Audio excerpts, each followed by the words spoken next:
इमरान और उसके साथियों को इस तरह अचानक और सही सलामत अपने सामने देखकर लीसाक का ज़हन वाकई मौफ होकर रह गया था। वो कभी सोच भी ना सकता था कि अल्ट्रासाउंड रेज का बगैर एंटी अल्ट्रासाउंड मिक्सचर इंजेक्ट किए तोड़ भी किया जा सकता है। और इस मिक्सचर की मामूली सी मिकदार भी सॉफ्ट रूम में मौजूद न थी जहां इमरान और उसके साथी मौजूद थे। और फिर वहां मशीन गनों से मुसल्लह अफराद भी मौजूद थे जो उनके किसी भी हरकत में आते ही उन पर गोलियों की बारिश कर सकते थे। लेकिन इसके बावजूद इमरान और उसके साथी न सिर्फ सही सलामत उसके सामने खड़े थे बल्कि उनके पास मशीन गन्नें भी थीं। स्कॉट ब्लोटन और उसके साथियों का खात्मा तो हो चुका था, क्योंकि जब उनकी तरफ जाने वाले उसके 10 आदमी अचानक फायरिंग से हलाक हो गए तो उसने हैकर और जैकी को, जो अकब में मौजूद थे, उन पर ब्लैक बम फेंकने का हुक्म दे दिया था। और उसने खुद स्क्रीन पर देखा था कि ब्लैक बम उनके बिल्कुल करीब जाकर फटा था और हर तरफ से धुआं फैल गया था। और फिर उसने गिराफर के जरिए बैकर और जैकी को हुक्म दे दिया था कि धुआं छूटने के बाद वो जाकर कमांडर हारिस को उठा लें और स्कॉट ब्लोटन और उसके साथियों को, जो बेहिस्सो हरकत पड़े होंगे, गोलियों से भून डालें और कमांडर हारिस को राडेश मशीन के जरिए ट्रांसमिट करके गिराफर के पास पहुंचा दें। वो ये आकाम देकर फारिग ही हुआ था कि इमरान और उसके साथी आन टपके थे और फिर लीसाक को फौरी तौर पर अपनी जान बचाने के लिए हाथ उठाने ही पड़े थे।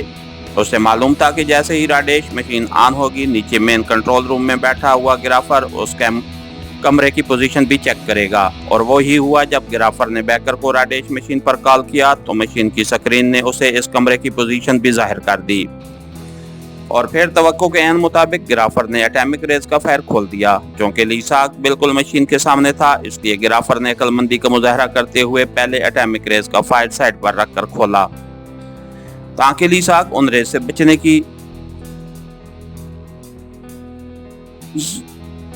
तश्कील पैदा कर ले। और लीसाक इसका मकसद समझते ही बिजली की सी तेजी से नीचे गिरा था। लेकिन इमरान ने उसकी और गिराफर दोनों की तवक्को से ज्यादा तेजी दिखाई और पलक झपकने से भी कम अरसे में उसने एटॉमिक रेज रिले सर्किट को मशीन गन की फायरिंग से तोड़ दिया। क्योंकि एटॉमिक रेज फायर हो रही थी, इसलिए सर्किट टूटते ही पूरी लाइनिंग और मेन कंट्रोल रूम एक धमाके से फट गया। और ये खौफनाक और दिल दहला देने वाला धमाका मेन कंट्रोल रूम के फटने का था। लीसाक को मालूम था कि अभी चंद लम्हों बाद वो ताकतवर एटॉमिक बैटरियां भी फट जाएंगी जिनसे ये एटॉमिक रेज फायर होती थी। क्योंकि अचानक मेन कंट्रोल रूम फट जाने की वजह से गिराफर को उनका सिलसिला ऑफ करने का मौका ही न मिल सका होगा। और ये लर्जिश और ज़लज़ले की सी कैफियत एटॉमिक बैटरियों तक जाने वाली लाइनिंग के मुसलसल फटने की वजह से पैदा हो रही थी। एटॉमिक बैटरियां चूंकि जजीरे की इंतहाई गहराई में एक मखसूस कमरे में रखी गई थीं, इसलिए उनके फटने के दरमियान सिर्फ चंद मिनट का ही वक्फा उसे मिलेगा। वो जानता था कि एटॉमिक बैटरियां फटने का मतलब पूरे जजीरे का दरमियानी हिस्सा किसी आतिशफशां की तरफ फटकर आसमान की तरफ बुलंद होगा। और फिर जब ये हिस्सा वापस गिरेगा तो शायद ही जजीरे पर मौजूद कोई आदमी जिंदा बाकी रह सके। इन्हीं बातों का एहसास होते ही लीसाक ने अपनी जान बचाने की आखिरी कोशिश करने का फैसला किया और उसके साथ ही वो बिजली की सी तेजी से उछला और फिर ऑपरेशन रूम के दरवाजे से बाहर निकलकर वो डोलती हुई रातदारी में दीवानावार भागता हुआ एक छोटे से कमरे में पहुंचा। उसने कमरे की एक टाइल पर जैसे ही पैर रखा, फर्श हट गया और नीचे जाती सीढ़ियां दिखाई देने लगीं। लेकिन लीसाक के पास सीढ़ियां उतरने का वक्त न था, इसलिए फर्श हटते ही उसने पैराट्रोपिंग के अंदाज में नीचे छलांग लगा दी और फिर नीचे गिरते ही वो तेजी से भागा। उसने साइड की दीवार में लगा हुआ एक बड़ा सा हैंडल खींचा तो दीवार साइड पर हट गई और अब दीवार के अंदर सुर्ख रंग का एक बड़ा सा मिसाइल खड़ा नजर आ रहा था। कमरा की दीवारें अब पहले से ज्यादा तेजी से हिल रही थीं। लीसाक ने बिजली की सी तेजी से मिसाइल के एक हिस्से पर हाथ मारा। उसके हाथ मारते ही एक पतला सा खिला मिसाइल में पैदा हुआ और लीसाक उछलकर उसके अंदर पहुंच गया। उसके अंदर जाते ही दरवाजा खुद ब खुद बंद हो गया और लीसाक ने होंठ खींचते हुए सामने मौजूद मशीनरी का बटन दबा दिया। बटन दबते ही एक खौफनाक गड़गड़ाहट की आवाज उभरी और दूसरे लम्हे मिसाइल हरकत में आ गया। लीसाक एक कुर्सी नुमा बेड पर इस तरह बैठा था कि उसके बैठते ही इस कुर्सी की साइड यकलख्त किसी ढक्कन की तरह उल्टकर बंद हो गई थी और अब सिवाय सर और दो बाजुओं के उसका कोई हिस्सा कुर्सी से बाहर न था। यूं लगता था जैसे उसे किसी नरम गद्दे में लपेट दिया गया हो। मिसाइल के हरकत में आते ही लीसाक के सामने ऊपर एक स्क्रीन रोशन हो गई थी, जिस पर तेजी से नंबर नमूदार होने लगे थे। नंबरों के आने और तब्दील होने की रफ्तार इंतहाई तेज थी और लीसाक ओंठ पीछे खामोश बैठा हुआ इन नंबरों को देख रहा था। उसे मालूम था कि मिसाइल अब तक ऊपर मौजूद छत को खोलकर फिजा में बुलंद हो चुका होगा। ये सिस्टम उसने आखिरी हिफाजत के तौर पर पहले से तैयार रखा था। मिसाइल उसी तरह सीधा उड़ता हुआ जा रहा था और उसकी बुलंदी के मुतालिक लीसाक सिर्फ इन नंबरों से ही अंदाजा लगा सकता था। और फिर अचानक नंबर बताने वाली स्क्रीन एक धमाके के साथ तारीक हो गई और उसके साथ ही लीसाक ने वाज़े तौर पर महसूस किया कि मिसाइल अब तेजी से आगे की तरफ झुक रहा था। और फिर उसकी मशीनरी नीचे हो गई और लीसाक की कुर्सी ऊपर को उठ गई। अब लीसाक उस कुर्सी में इस तरह नीचे को लटका हुआ था जैसे किसी ने उसे बांधकर छत से लटका दिया हो। नंबर बताने वाली प्लेट एक बार फिर रोशन हो गई थी, लेकिन अब नंबर कम होते जा रहे थे। लीसाक उसका मतलब समझता था। मिसाइल पहले बुलंदी की तरफ गया था और फिर अपनी मतलूबा बुलंदी तक पहुंचने के बाद वो खुद ब खुद झुककर टेढ़ा हुआ और उसके बाद नोक के बल नीचे गिरने लगा था। कम होते हुए नंबर अब ये बता रहे थे कि मिसाइल कितना नीचे आ चुका है। नंबर इंतहाई रफ्तार से कम होते चले जा रहे थे और फिर यकलख्त एक धमाके से स्क्रीन तारीक हो गई और लीसाक ने इत्मीनान का सांस लिया।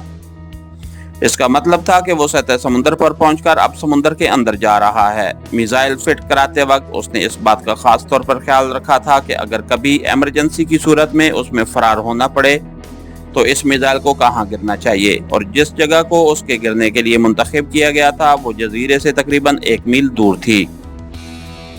यहाँ समुद्र की गहराई बेपनाह थी। इस तरह मिसाइल समुद्र की तह से टकराकर फट न सकता था और जब उसकी हरकत बंद होगी तो पानी उसे वापस ऊपर धकेल देगा। इस तरह मिसाइल पानी की सतह पर जाकर किसी लॉन्च की तरह तैरने लग जाता। अभी तक चूंकि वो ऊपर लटका हुआ था, इसका मतलब था कि मिसाइल पानी के अंदर जा रहा है। और चंद मिनट बाद यकलख्त झटके से मिसाइल का रुख बदला और एक बार फिर वो पहले वाली पोजीशन में आ गया। अब लीसाक की कुर्सी पहले वाली पोजीशन में आ गई थी। उसका मतलब था कि अब पानी ने मिसाइल को वापस ऊपर सतह की तरफ धकेल दिया है और चंद मिनट बाद फिर मिसाइल सतह से बुलंद होकर वापस किसी तख्ते की तरह गिरेगा और फिर तैरना शुरू कर देगा। और ऐसे ही हुआ। थोड़ी देर बाद मिसाइल टेढ़ा हो गया और उसके साथ ही उसकी हरकत भी रुक गई। लीसाक ने एक तवील सांस लिया। उसका मतलब था कि जजीरा तो तबाह हो गया, लेकिन वो जिंदा सलामत बचकर निकल आने में कामयाब हो गया था। और जाहिर है जजीरा तबाह होने के बाद वहां मौजूद किसी आदमी के जिंदा बच जाने का कोई इम्कान बाकी न रहा था। स्कॉट ब्लोटन और उसके साथी तो पहले खत्म हो चुके थे। अब इमरान और उसके साथियों के साथ साथ कमांडर हारिस भी खत्म हो चुका था। लीसाक के ज़हन में बेक वक्त 2 मुख्तलिफ एहसासात उभर रहे थे। जजीरे की तबाही, जिस पर उसने यहूदियों की आलमी तंजीमों से अरबों रुपए हासिल करके उसने अपने तौर पर उसे नाकाबिले तस्कीर बना दिया था, और उस जदीद तरीन मशीनरी की वजह से उसकी तंजीम रेड रोज की दूर दूर तक धाक बंधी हुई थी। उसकी तबाही पर उसे बेहद अफसोस था और उसके साथ ही कमांडर हारिस की मौत ने भी उसे शदीद धचका पहुंचाया था। इस तरह उसका ये खौफनाक मिशन न सिर्फ नामुकम्मल रहा था, बल्कि एक लिहाज से कमांडर हारिस की मौत से बिल्कुल ही खत्म हो गया था। ये ऐसा मिशन था जिसने उसे पूरी दुनिया के यहूदियों में हीरो बना दिया था, लेकिन अब सब कुछ खत्म हो चुका था। और ये सब कुछ उस इमरान की वजह से हुआ था, लेकिन उसके साथ साथ उसे इस बात पर मुसर्रत भी हो रही थी कि उसने यहूदियों के सबसे बड़े दुश्मन अली इमरान का भी खात्मा कर दिया था। और इस बात से उसे बेहद ढांस थी, क्योंकि इमरान की कार्रवाइयों ने आज तक यहूदियों की कोई स्कीम कामयाब न होने दी थी। और सबसे ज्यादा उसे खुशी इस बात की थी कि वो खुद जिंदा और सही सलामत बच निकलने में कामयाब हो गया था। उसने एक तवील सांस लेते हुए मिसाइल की मशीनरी का एक बटन दबाया तो उसके सीने और टांगों पर मौजूद कुर्सी का एक हिस्सा झटके से साइड में चला गया। उसके साथ ही मिसाइल का खिला दोबारा नमूदार हुआ और समुद्र का पानी उसे नजर आने लगा। उसे मालूम था कि अंदर मौजूद हवा के दबाव की वजह से पानी अभी अंदर दाखिल नहीं हो रहा, लेकिन उसके बाहर निकलने की वजह से इस दबाव में दरारें पड़ेंगी और फिर पानी मिसाइल के अंदर भर जाएगा और उसके बाद ये मिसाइल हमेशा हमेशा के लिए समुद्र की तह में बैठ जाएगा। उसने अपने जिस्म को एक लम्हे के लिए तोला और फिर यकलख्त उसने अपने पतले से दरवाजे से बाहर छलांग लगा दी। बाहर समुद्र के पानी में अभी तक शदीद हलचल मची हुई थी, लेकिन वो तेजी से तैरता हुआ समुद्र की सतह पर आया और फिर उसकी नजरें करीब ही एक छोटे से टापू को देखकर चमक उठी। मिसाइल बिल्कुल सही जगह पर आ गिरा था। यहाँ इस टापू की एक बड़ी सी गार में उसने हंगामी हालात से निपटने के लिए एक लॉन्च रखी हुई थी, जो उसे आसानी से जजीरा टापू तक पहुंचा सकती थी। चुनांचे वो तेजी से तैरता हुआ उस टापू तक पहुंचा। ये टापू बहुत छोटा सा था, उस पर सिर्फ 10-12 छोटे छोटे दरख्त थे और चंद लम्हों बाद वो टापू पर पहुंच गया। टापू पर चढ़कर वो उसके बाएं हिस्से की तरफ दौड़ा ताकि वहां से टार्जन जजीरे की सूरत हाल को चेक कर सके, और चंद लम्हों बाद जब वो वहां पहुंचा तो तबाहशुदा जजीरा टार्जन उसकी नजरों के सामने था।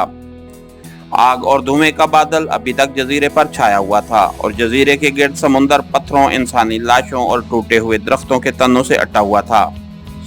रेड रोज की पूरी तंजीम अपने हेडक्वार्टर समेत खत्म हो गई थी।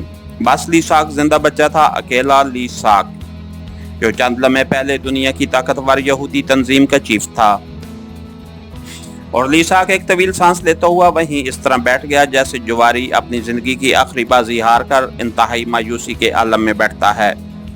उसने दोनों हाथों से अपना सर पकड़ा हुआ था और उसकी नजरें जजीरे पर जमी हुई थीं, जिस पर आग और धुएं के बादलों ने तबाही और मौत का हिसार बांध रखा था। काश मैं इस इमरान को देखते ही गोली मार देता, या फिर काश मैं ऑपरेशन रूम की बजाय मेन कंट्रोल रूम में चला जाता। वो लाशऊरी अंदाज में बुड़बुड़ाता जा रहा था। उसका अंदाज ऐसा था जैसे वो अपना ज़हनी तवाज़ुन खो बैठा हो। इसके साथ ही हमारी आज की एपिसोड का इख्तिताम हुआ। कहानीगर चैनल को लाइक कीजिए, सब्सक्राइब कीजिए और बेल आइकन को प्रेस कर दीजिए ताकि हर आने वाली नई वीडियो आप तक बर वक्त पहुंच सके। शुक्रिया।